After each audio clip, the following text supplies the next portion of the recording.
Olá, bom dia, né? Estamos aqui com o Getúlio da Sul América Investimentos em mais um episódio do nosso podcast Entre Touros e Ursos. Quero agradecer aqui a presença do Getúlio, a disponibilidade da Sul América de mandar um profissional tão capacitado para conversar com a gente. E vamos lá, vamos trocar uma ideia aí, Getúlio, sobre esse mercado, sobre a Sul América, a gestão dos fundos. Queria que você começasse falando um pouco para a gente sobre a Sul América Investimentos, né? Porque muitas pessoas, né, ou a maioria das pessoas, quando ouve falar na Sul América, tem a visão de que a Sul América é apenas uma seguradora, e claro, sim, uma seguradora bastante conhecida no mercado, mas não é só isso, né, que tem no grupo. No grupo nós temos uma gestora de recursos, que inclusive toma conta dos recursos da seguradora. Então eu queria que você falasse um pouquinho para a gente, explicasse um pouco o que é a Sul América Investimentos em termos institucionais. Claro, tudo bem, pessoal. É um prazer estar aqui, compartilhar um pouco das nossas ideias, do nosso cenário. Queria agradecer, então, ao convite. Acho que assim, é bom começar por esse ponto, porque realmente, quando a gente roda o país, a gente conversa com investidores, tem muito dessa percepção sobre a Sul América, né? E a Sul América, ela tem o braço de investimentos, ela tem a gestora já há mais de 25 anos, né? Uma gestora com 55 bi de volume sob gestão, né? Então, das gestoras independentes, daquelas que não são ligadas a banco nenhum, ela é uma das maiores do país, então essa já é uma informação importante. A nossa gestora, ela tem um controle de riscos muito importante, ela tem um rating mais alto dado pela Standard & Poor's, né? Então, a gente tem essa nota mais de 13 anos, né? A gente vem mantendo isso desde então. É muito importante mostrar todos esses controles também que a casa tem. E a casa tem uma prateleira completa, como você colocou, também de fundos de investimento, tanto abertos como fundos de previdência, né? Acho que no ano passado também a gestora ela foi reconhecida como a segunda melhor de renda fixa pelo ranking da FGV, então é mais um ponto importante de um time de gestão, né? Que eu estou aqui marcando presença, representando a todos, mas de um time bem grande, robusto, com áreas de apoio que ajudam muito na tomada de decisão, um time de economia bem completo, área quantitativa, uma área de suporte e inteligência, então todo mundo contribui para construir um pouco da gestão desses fundos e do cenário que a gente vai falar um pouco aqui nesse bate-papo. Legal, boa, Getúlio. Olha só, já vou começar aqui com uma curiosidade. Você falou 55 bi, é bastante coisa. Ou seja, pessoal, estamos falando de uma gestora que toma conta de 55 bilhões. Para que quem está assistindo a gente possa ter um pouco mais tácita essa noção do que é uma gestora, né? Porque as pessoas vão lá e investem no banco. Alguém toma conta do meu dinheiro no banco, mas não sabe quem, como é que é essa estrutura. Quantas pessoas vocês têm nessa equipe de gestão, mais a equipe de dados, a equipe quantitativa dentro da gestora? Sim, uma ideia grosseira mesmo. Não, eu acho que assim, e realmente é um time bem grande e separado, né? Se a gente incluir as áreas de apoio, de controle de risco, operacional, back-office e todo o time de gestão, a gente deve estar falando em mais de 50 pessoas, mas exclusivamente dedicado à gestão, né? Eu sou responsável pelos mandatos de renda fixa e alguns mandatos institucionais da casa. Exclusivamente na gestão, a gente deve estar falando em pelo menos de 20 a 25 pessoas entre time de economia, analistas, traders. Então é uma equipe bem robusta, onde a gente acaba tendo muita discussão colegiada, né? É um time multidisciplinar, porque nesses 55 bi sob gestão, a gente tem também mandatos de ações, a gente tem mandatos mais dedicados à inflação, tem mandatos de crédito, e a gente entende que esse colegiado todo, esse fórum de discussão, ele contribui, ele sempre agrega uma informação extra para o mercado em si. É um ponto que a gente vai acabar discutindo aqui quando falar de cenário, né? Uma das coisas que a gente viu esse ano é esse debate todo sobre o tal credit crunch, se a gente está vendo esse mercado e se isso pode levar a um ciclo de corte de juros mais cedo, né? Então é importante a gente ter um time de crédito. Hoje a gente tem mais de 10 bi de volume alocado em fundos de crédito, né? Um time de crédito que passa a sensibilidade na ponta, se o mercado de capitais realmente está seco, se ele está voltando ao normal. São inputs que a gente usa também no cenário macro para a gestão dos nossos fundos de renda fixa. Legal.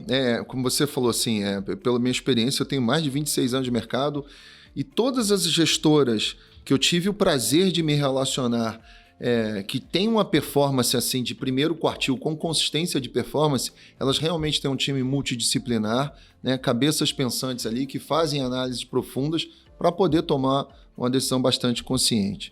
Legal, agora me fala, você disse que você é responsável pela gestão de renda fixa, certo? A gente tem aqui na casa, nós temos aqui, só para pegar a colinha, porque estamos falando de mais de 400 fundos na casa, então preciso de uma colinha aqui, né? Nós temos 3 fundos da Sul América aqui. Nós temos o Sul América Ativo, renda fixa, nós temos o Sul América Retorno Total e temos o Sul América, um Sul América Premium Crédito Privado, né? Desses 3 fundos, de quais você é responsável? Boa pergunta. Eu acho que aqui a gente segrega bem essas funções também dentro da Sul América. Eu sou responsável pela gestão do Sul América Ativo, Sul América Renda Fixa Ativo e o Sul América Retorno Total.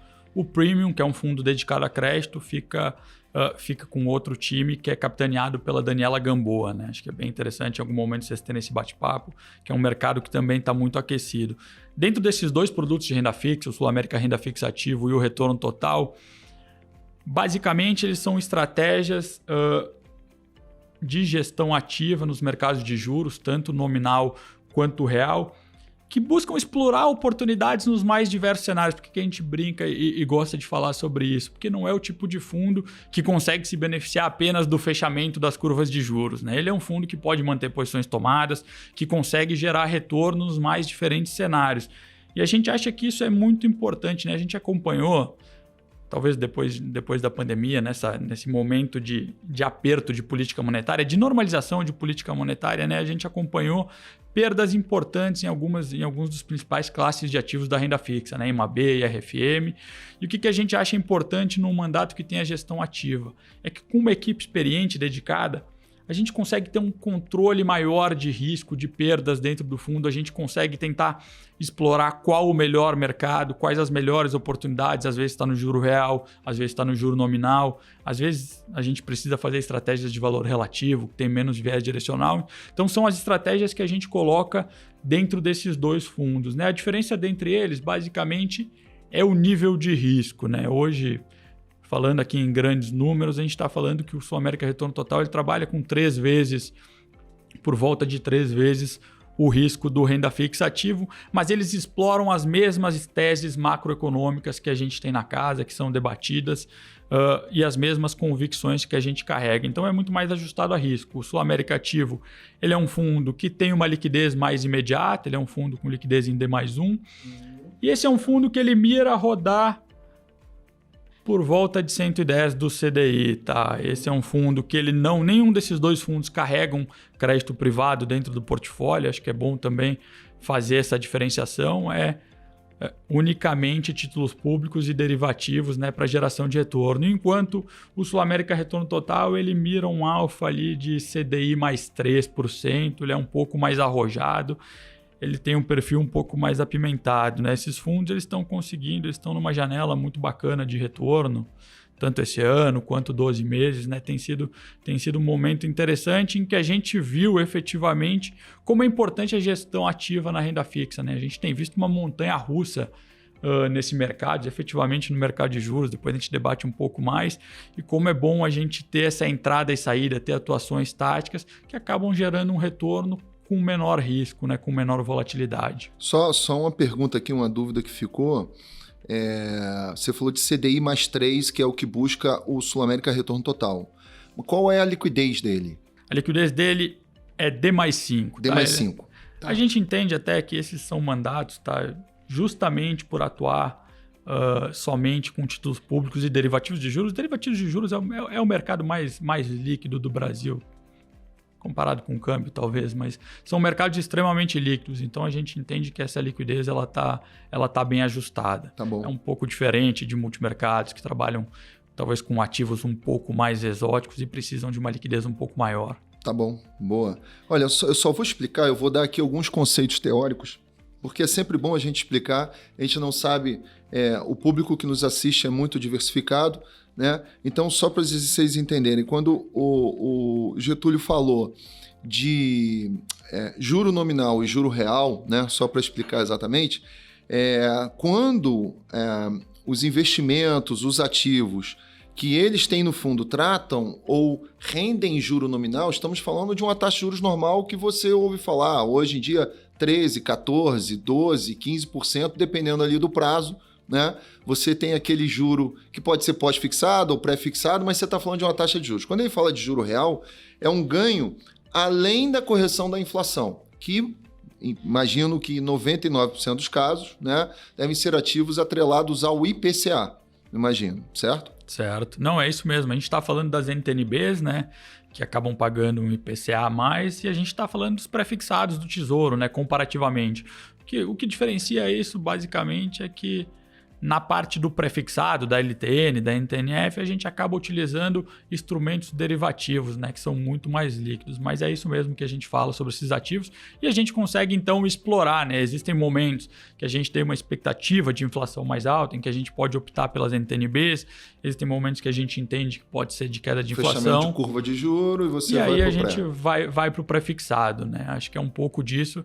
Acho que esse é o ponto interessante desses produtos, né? Conseguir oscilar entre as classes de ativos e explorar as melhores oportunidades conforme cada cenário. E por isso a gestão ativa, né? Não, perfeito. E só mais um conceito teórico para quem ainda não conhece, ele falou que o fundo Sul América Renda Fixa Ativo tem uma liquidez em D+1 e o Sul América Retorno Total uma liquidez em D+5. O que significa isso? Significa que do momento em que o investidor pede o resgate do fundo por sua necessidade que seja, esse resgate é pago em D+1, no caso do primeiro, ou seja, é pago no primeiro dia útil após o pedido de resgate, após a cotização desse resgate, e no caso do retorno total, em 5 dias úteis. Perfeito? Perfeito, é isso mesmo. Tá bom. Então, assim, para quem tem a necessidade de colocar dinheiro para uma alta liquidez num produto que opera apenas em títulos públicos e derivativos com uma gestão ativa, está aí uma ótima alternativa como o Sul América a Renda Fixa Ativo, né? E o retorno total para aquele que aceita correr um pouco mais de risco em taxas de juros, né? Mas sem ter nada de crédito privado atrelado. Isso é importante dizer porque com o evento da Americanas, muitos fundos de renda fixa, inclusive que eram vendidos como fundos para reserva de emergência, tinham ativos de crédito privado ali dentro, né? E alguns fundos desses sofreram bastante, né? Não só por causa das Americanas, mas porque todo o prêmio de risco sofreu por causa disso. O prêmio de risco do mercado abriu, né? E aí todos os papéis, ou basicamente boa parte dos papéis de crédito privado sofreram e esses fundos acabaram sofrendo por consequência. Mas não é o caso aqui desses dois fundos, porque são fundos focados em títulos públicos, né? Ligados à inflação ou prefixados e usando os mercados de DI futuro na B3. Perfeito. Agora, olha só, vamos partir para aquilo que todo gestor tem que falar, né? Todo gestor, e você, não vou deixar você se furtar disso. Vamos falar de cenário, que é o que as pessoas querem ver, porque eles estão assistindo a gente para ouvir a tua opinião. Então fala um pouco para a gente, como é que vocês estão enxergando isso, como é que vocês estão enxergando essa questão global, né, em taxas de juros em elevação no mundo todo, aí saem alguns dados, aí o mercado melhora porque o juro vai cair, como é o que está acontecendo hoje, aí saem outros dados de atividade mais aquecida nos Estados Unidos ou na Europa, e aí já muda na semana seguinte. Então, assim, tá tudo muito confuso. E aqui dentro, queria que você mencionasse também, aqui dentro, essa questão que está na mídia, em tudo quanto é lugar, do nosso presidente fazendo uma pressão sobre o presidente do Banco Central, o presidente do Banco Central dizendo que se ele fosse perseguir a meta, o juro acho que seria o dobro. Enfim, queria que você comentasse aí qual o cenário, como é que vocês estão enxergando isso. Vamos lá, vamos tentar traduzir um pouco aqui do que a gente vem fazendo dentro dos fundos da casa, né? Eu acho que você colocou muito bem como a gente está navegando em águas tortuosas. Aí isso não é exclusividade só do cenário doméstico, né? Vamos começar falando um pouquinho de mundo. Era engraçado que a gente está no início do mês de abril aqui, e a gente passou por 3 narrativas completamente distintas nos 3 primeiros meses desse ano, né? A gente começou janeiro com aquele cenário Goldilocks, aquele cenário maravilhoso, reabertura de China, a gente vai ter um pouso suave na economia, dados de inflação um pouco melhores, a gente viu aquele rally nos mercados. Fevereiro isso se reverteu de maneira bastante abrupta, quando a gente teve dados de emprego muito fortes nos Estados Unidos e dados de inflação, e aí voltou para a mesa aquele temor que foi o temor do ano de 2022 inteiro, né? Até onde vai a taxa de juros norte-americana. E aí no início de março a gente teve, e isso impactou todos os mercados, né? A gente viu um mês de fevereiro muito ruim para os ativos em si. E aí a gente começou o mês de março com o Jerome Powell, né, falando no Senado americano e sinalizando que eventualmente a gente poderia até discutir uma taxa de Fed Funds indo a 6%. Aquilo já colocou em outro patamar, em outra perspectiva, que acaba desencadeando também nos ativos locais, na curva de juros brasileira, né? E aí, cara, por uma questão ali, assim, quem diria desse timing, 2-3 dias depois a gente teve o início da corrida bancária com o SVB, depois a gente teve o caso do Credit Suisse, que acabou sendo comprado pelo UBS, né? A gente teve uma crise financeira que nos lembrou muito 2008, né, cara? E a reversão que a gente teve no direcionamento que os ativos estavam tendo, especialmente na renda fixa, ela foi muito abrupta. Ela remete, cara, aos anos 80.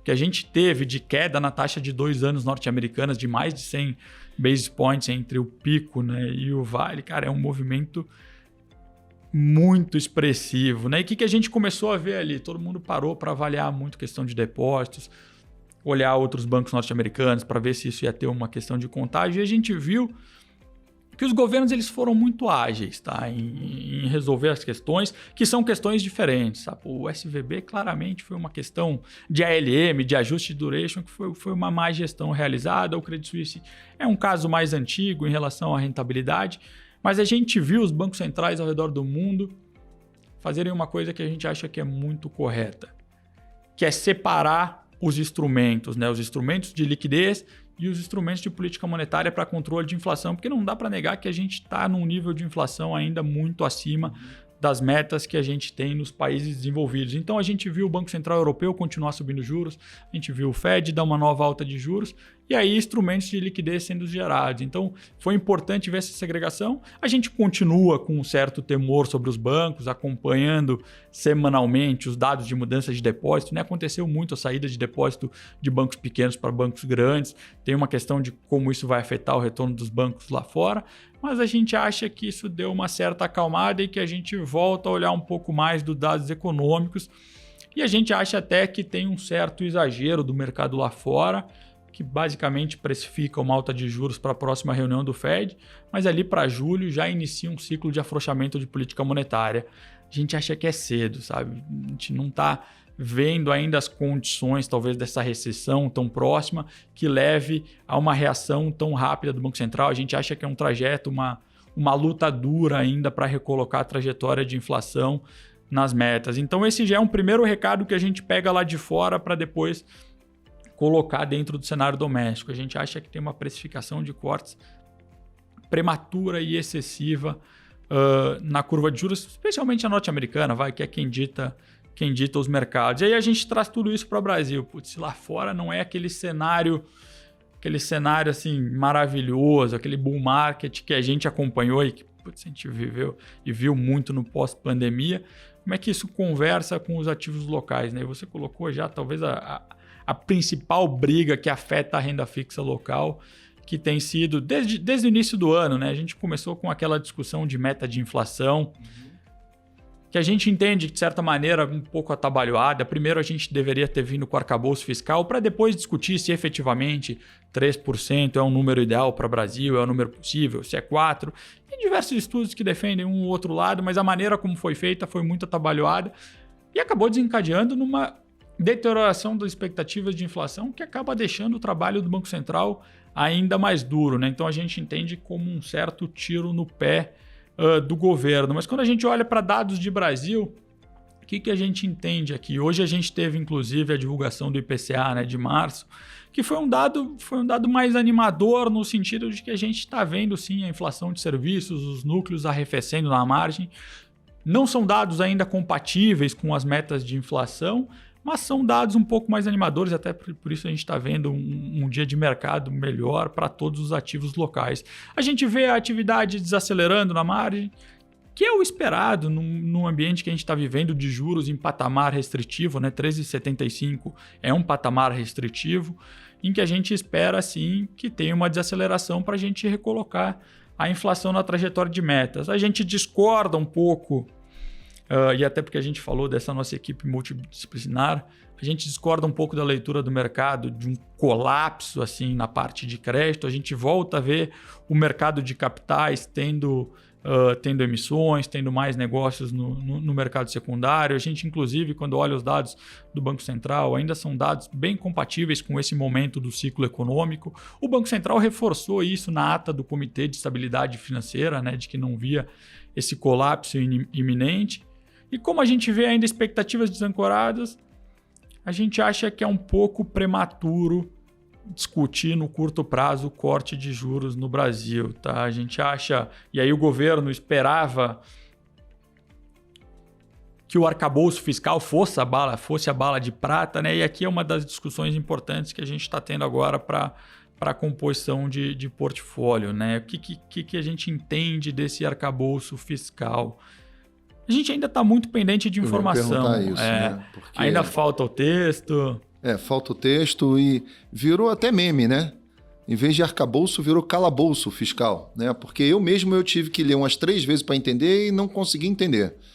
Então, queria que você falasse um pouco sobre como é que está a leitura de vocês. Assim, a gente entendeu esse arcabouço fiscal muito mais como uma carta de intenções, né? É claro que, pelo lado positivo, a gente passa a mirar superávites primários, embora a gente entenda ali que algumas premissas não vão conseguir se realizar no curto prazo.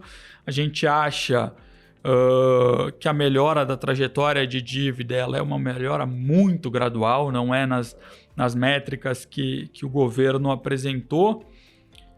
E a gente acha que a solução para esse arcabouço que foi apresentado, ela vem do lado de arrecadação, né? Ela vem do lado de aumento de imposto, até por isso a gente viu muito impacto em algumas companhias em bolsa, né? E, uma elevação de carga tributária, ela vai gerar um equilíbrio muito pior para a economia, né? Para PIB potencial. Então, a gente acha que não é a melhor das soluções, mas não é uma solução explosiva. Acho que se tem um ponto que o mercado conseguiu ler bem nesses últimos 10 dias pós-liberação do arcabouço fiscal, é que realmente a gente não entra numa trajetória explosiva. Isso já é positivo para os ativos locais. Isso se refletiu especialmente no câmbio e na curva mais longa de juros. Agora, a gente também não acha que isso é uma bala de prata que vai reancorar as expectativas de inflação, que vai tirar os prêmios de risco dos ativos locais e que vai permitir o Banco Central já... A gente não fala da reunião de maio, mas hoje na reunião de junho já se precifica talvez 40%, 50% de chance de corte de juros, que vai permitir esse corte tão cedo, tá? A gente acha que é um processo um pouco mais danoso. Mais para frente ali. A gente até entende que vai ter corte de juros esse ano, tá? No nosso cenário base da casa. Mas último quadrimestre, trimestre. Isso, mais para setembro, outubro. Uhum. E muito porque a gente vai estar vendo uma desaceleração da economia, a gente está vendo uma queda de inflação, os IGPs têm vindo mais favoráveis, então vai ser algo gradual. Agora, estruturalmente falando, a nossa discussão ela também mudou um pouco sob outra ótica, né? Só lembrando, acho que em algum momento do tempo, pós-teto dos gastos, a gente discutiu talvez um juro neutro no Brasil mais próximo de 3, 3,5%. A gente acha que isso saiu da mesa, tá? O equilíbrio que a gente está colocando hoje na mesa é um equilíbrio de mais gastos e de mais tributo, né? Um equilíbrio que nos leva a uma inflação um pouco mais alta e um juro estruturalmente um pouco mais alto. Então, se tinha gente lá atrás que discutia... Casa dos 4,5, 5? Casa dos 4,5, mais para 5, seria o juro neutro hoje da economia. E aí a gente não discute mais, talvez, o juro em algum momento voltar para 8%, né? A gente até fala, a gente trabalha como cenário base um juro terminal de 9%, mas a gente brinca que o governo vai ter que se esforçar bastante para conseguir colocar de novo o juro em um dígito no Brasil, né? Porque as primeiras impressões que a gente tem, elas nos deixam bastante céticos quanto a isso. É o que muita gente fala, assim, e é o que me parece que muita gente não percebe, né? Que a credibilidade, ela advém de um trabalho sério de corte de gastos.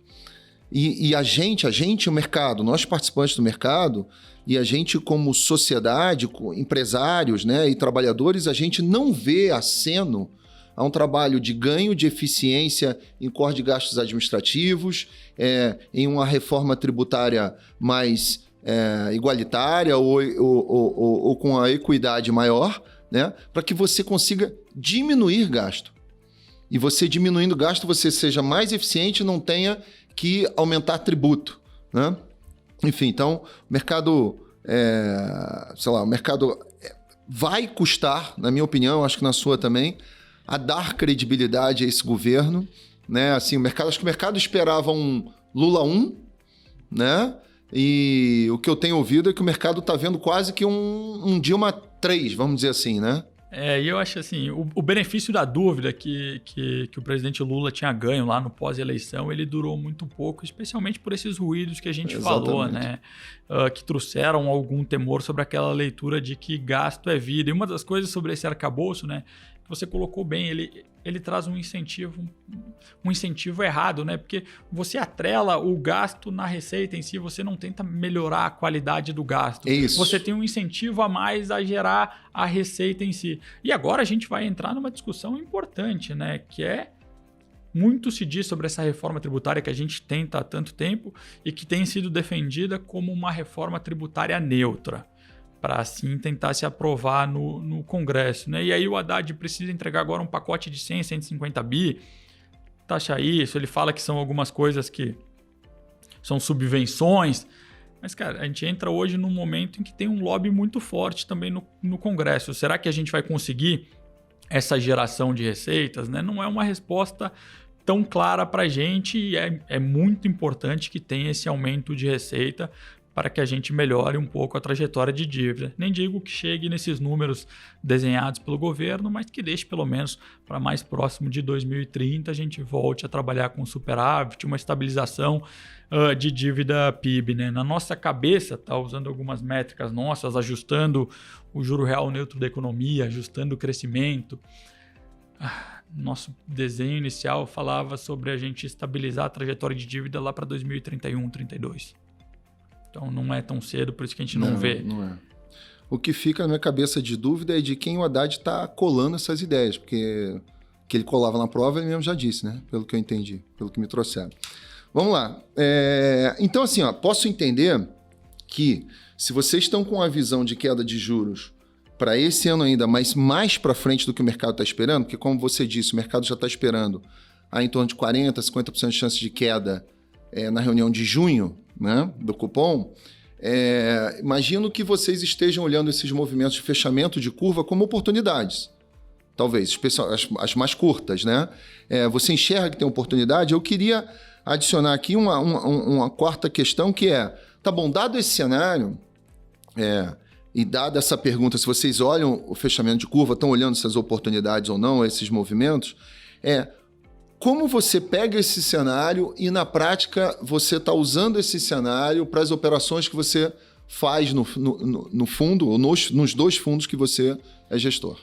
Vamos lá, então. Esse é um ponto importante, né? Ao longo desse ano, teve diversos momentos que a gente trabalhou com posições mais construtivas, que a gente fala posições aplicadas, mirando o fechamento de curva de juros, tanto real quanto nominal.